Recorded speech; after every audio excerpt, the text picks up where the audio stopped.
الذكر فهل من مدكر بسم اللہ الرحمن الرحیم۔ وبرزت الجحیم، اور جہنم کو ظاہر کیا جائے گا للغاوین، بھٹکے ہوئے لوگوں کے لیے۔ وقیل لهم، اور کہا جائے گا ان سے اینما کنتم تعبدون، کہاں ہیں وہ جن کی تم عبادت کیا کرتے تھے، من دون اللہ، اللہ کے سوا، هل ینصرونکم، کیا وہ تمہاری مدد کر سکتے ہیں، او ینتصرون، یا وہ کوئی بدلہ لے سکتے ہیں۔ فکبکبوا فیہا، تو پس وہ اونڈے کر دیے جائیں گے اس میں، ہم وہ والغاوون، اور تمام بھٹکے ہوئے لوگ، وجنود ابلیس، اور ابلیس کے لشکر، اجمعون، سب کے سب، قالو، وہ کہیں گے، فیہا، اس میں، قالو، وہ کہیں گے، وہم، اور وہ، فیہا، اس میں، یختصمون، جھگڑ رہے ہوں گے، تاللہ، اللہ کی قسم، ان کننا، یقیناً ہم ہی، لفی ضلال مبین، البتہ کھلی گمراہی میں تھے، اذ نسویکم، جب ہم تمہیں برابر ٹھہرا رہے تھے، برب العالمین، تمام جہانوں کے پروردگار کے۔ وما ضلنا، اور نہیں ہمیں گمراہ کیا، الا المجرمون، مگر جرم کرنے والے لوگوں نے۔ فما لنا من شافعین، پس نہیں ہے آج ہمارے پاس کوئی سفارشی، ولا صدیق حمیم، اور نہ ہی کوئی خیر خواہ دوست۔ فلو ان لنا کرہ، پس اگر ہمارے لیے کو واپسی ہو تو فنکون، پس ہم ہو جائیں گے، من المؤمنین، ایمان لانے والوں میں سے۔ ان فی ذلک لآیہ، اس میں بڑی نشانیاں ہیں، وما کان اکثر مؤمنین، اور ان میں سے اکثر ایمان لانے والے نہیں ہیں۔ وان ربک، اور بے شک آپ کا رب، لہو العزیز الرحیم، البتہ وہ غالب بھی ہے اور رحم کرنے والا ہے۔ قیامت کے دن اللہ کے سامنے کاغذ نہیں لیتے آئے گا، یہی کاغذ نہیں ظاہر کر، کیا نہیں مقصد یہ ہے کہ اس میں شرک کی امید نہ ہو، اور اس کے بعد وہ تقویٰ و پرہیزگاری کی طرف جانے والا ہو۔ اگر اس میں شرک کی آمیزش ہے تو وہ قلب سلیم نہیں ہو سکتا۔ اور ایسے لوگوں کے لیے کہا کہ ہم جنت کو قریب کر دیں، اور دوسری طرف وبرزت الجحیم للغاوین، بھٹکے ہوئے لوگوں کے لیے جہنم کو ظاہر کیا جائے گا، جنت کو متقین کے قریب کیا جائے گا،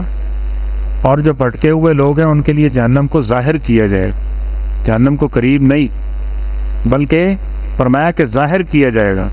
اور حالت اس کی یہ ہوگی جس کا نبی کریم صلی اللہ علیہ وسلم نے ذکر کیا اپنی حدیث مبارکہ میں بھی، کہ وہ اس قدر ہولناک اور خوفناک منظر ہوگا کہ وہ ٹوٹ ٹوٹ کے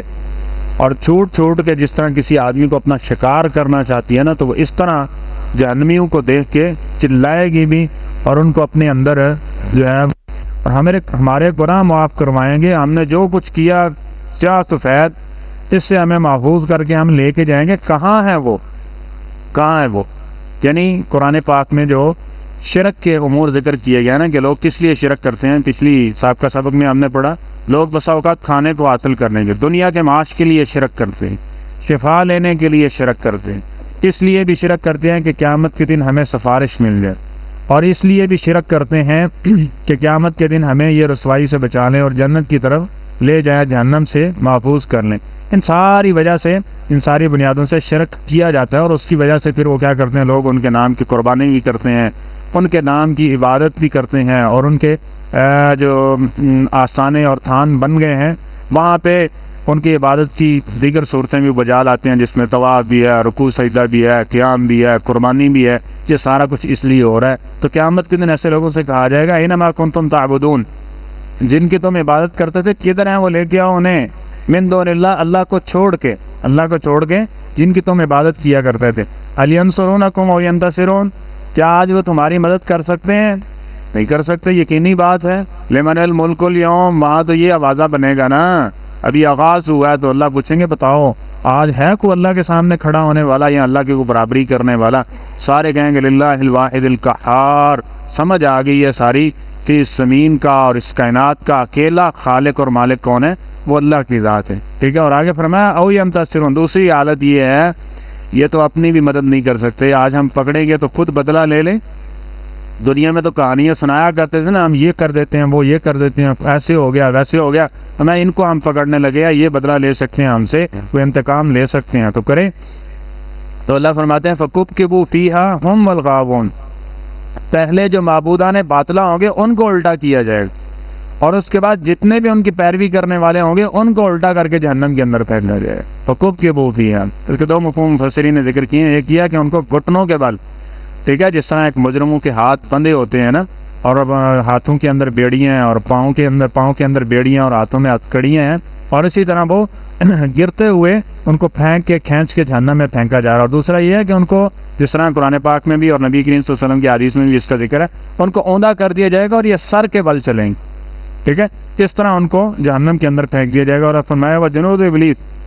اور ابلیس کے تمام لشکر، یعنی جب سے وہ اس نے گمراہ کرنا شروع کیا اور قیامت تک جتنے بھی اس کے ماننے والے ہوں گے سب کے سب کو قالوا وہم فیہا یختصمون، اور جب وہ جہنم میں جائیں گے اور آپس میں ایک دوسرے کو دیکھ کے لڑ رہے ہوں گے، جن میں ضمانتیں اور گارنٹیاں دی ہوئی ہوں گے، تمہارے گناہ ہمارے سارے ہیں، تم جو کچھ مرضی کرو ہیں، تم ایسی جگہ پہ آ گئے ہو جو پہنچے ہوئے ہیں اور جو سب کچھ یہ سارے اختیارات کے مالک ہیں، اب تمہیں کچھ کرنے کی ضرورت نہیں ہے۔ تو کیا کہیں گے؟ تاللہ ان کننا لفی ضلال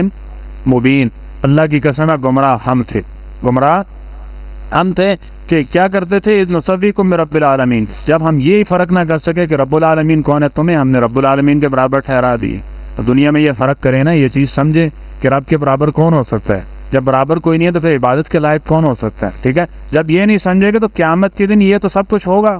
واضح ہوگا یہ ساری چیزیں، لیکن وہاں یہ ساری باتیں کرنے کا کوئی مقصد نہیں ہے۔ اللہ دیکھیں کس قدر رحیم اور غفور اور رؤوف ہے کہ اس نے وہ معاملات اس دنیا میں ہی انسان کے سامنے لا کے رکھ دیے، خبردار کر دیا کہ قیامت کے دن کہیں ایسے لوگوں میں شامل ہونے والوں میں سے نہ ہو جانا۔ وما اضلنا الا المجرمون، اور ہمیں گمراہ کس نے کیا تھا؟ مجرم لوگوں نے، یعنی جو اس جرم کا ارتکاب کر رہے تھے ان کے پیچھے لگ کے ہم نے یہ کام کیا۔ اس لیے اچھی دوستی اور اچھا تعلق، خصوصاً یہود و نصارہ سے دوستی سے منع کیا گیا، اہل شرک کی دوستی سے منع کیا، کس وجہ سے کہ یہ انسان کو اسی کی طرف لے کے جائیں گے نا، تو اس لیے کہا، یہاں بھی کہا گیا وما اضلنا الا المجرمون، جرم کرنے والوں کی مجلس میں بیٹھتے بلا پر جرم کر بیٹھے، اور ہم بھی اسی طرح اس کا شکار ہو گئے۔ اس لیے نبی کریم صلی اللہ علیہ وسلم نے فرمایا نا، ایک شخص جادوگر ہے اس کے پاس نہیں جا سکتے آپ، ایک آدمی ہاتھ دیکھ کے آپ کو یہ بتاتا ہے، وہ غیب کی خبریں دیتا ہے، اب جھوٹی ہوتی ہیں نا، شیاطین کی مدد سے وہ ایسا کر رہے ہوتے ہیں، تو اس کے پاس نہیں جا سکتے، جائیں گے تو 40 روز نماز قبول نہیں ہے۔ کیوں کہا گیا؟ یہ پابندی کیوں لگائی گئی ہے؟ جب ایسا جائیں گے اور بسا اوقات وہ شیاطین کی مدد سے ایسی چیزیں باتیں کر دیتا ہے تو بندہ سمجھتا ہے کہ یار یہ تو بات ٹھیک ہے، اسی طرح نہیں ہوگا، میرا کام ہو گیا، یہ ہو گیا، وہ ہو گیا، اس کی بنیاد پہ وہ کیا کرتا ہے؟ وہ دنیاوی مفاد کو سامنے رکھتے ہوئے عقیدے کو پیچھے چھوڑ دیتا ہے، دین کو پیچھے چھوڑ دیتا ہے، تو گمراہ ہو جاتا ہے۔ تو اس لیے یہ پابندی لگائی گئی ہے۔ اور نبی کریم صلی اللہ علیہ وسلم کے بارے میں ہم پیچھے پڑھ رہے ہیں، اللہ تعالیٰ نے آپ علیہ الصلوۃ والسلام کو مخاطب کرتے ہوئے فرمایا کہ جب آپ ان لوگوں کو دیکھو کہ یہ آیات الہی کے اس کا مذاق اڑا رہے ہیں، ٹھیک ہے، اس کے ساتھ استہزاء کر رہے ہیں، تو فلا تقعد معهم، ان کے ساتھ آپ نے بیٹھنا نہیں ہے۔ ہاں اگر آپ کو یاد نہ رہا اور آپ بیٹھ گئے، جب یاد آئے فوراً ان کی مجلس سے اٹھ کے نکل جائے،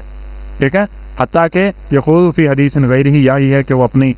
بات کا موضوع چینج کر لیں، مگر نہ ایسے لوگوں کے ساتھ مت بیٹھیں۔ اور یہ دیکھیں جہنمی کیا کہہ رہے ہیں، وما اضلنا الا المجرمون، ہماری سازی بات ہے، جب گناہ سے نفرت نہیں ہوگی تو ایک وقت آئے گا نا کہ یہ بھی گناہ کرنے لگ جائے گا، اس لیے گناہ سے نفرت۔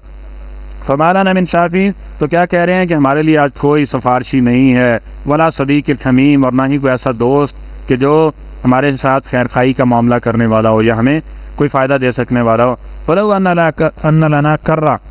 کہ ہمارے پاس ایک پل بھی ہونا، یا دوسرا معنی مفسرین یہ ذکر کیا کہ کرتن لوٹنا، واپسی، یعنی ایک موقع ہمیں دوبارہ مل جائے، یہ زندگی ہمیں دوبارہ مل جائے، فنکون من المؤمنین، تو ہم مومن بن جائیں گے۔ مومن کیا ہے؟ مومن یعنی شرک نہیں کرے گا، اور اللہ تعالیٰ کی آیات اس کے اوپر اور پیغمبروں نے جو رہنمائی کی ہے اسی کے مطابق زندگی بسر کریں گے۔ تو اللہ تعالیٰ فرماتے ہیں یہ تو ہوگا نا، لیکن اب میں تمہیں پہلے بتا دیا، ان فی ذالک لآیہ، اس میں تمہارے لیے کھلی نشانی ہے، سمجھیے اس کو، غور و فکر کیجئے اس پہ، اپنے اعمال کو درست کیجئے۔ وما کان اکثر مؤمنین، لیکن آگے اللہ تعالیٰ تو عالم الغیب ہے نا، ساری چیزوں کو خوب جاننے والا ہے، ذکر بھی کر دیا کہ اس کے باوجود بھی اکثر لوگ ماننے کے لیے تیار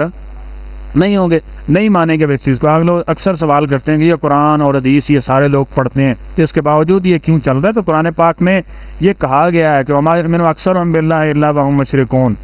کہ اکثر ایمان لانے والے کیا کرتے ہیں؟ اللہ کے ساتھ شرک کرنے، اور یہ کرتے رہیں گے، اس طرح ہوتا رہے گا۔ لیکن جس کو اللہ تعالیٰ نے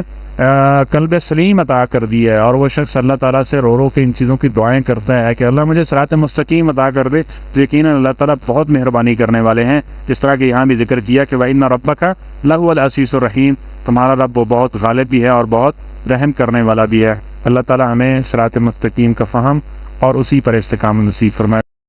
صدق اللہ العظیم۔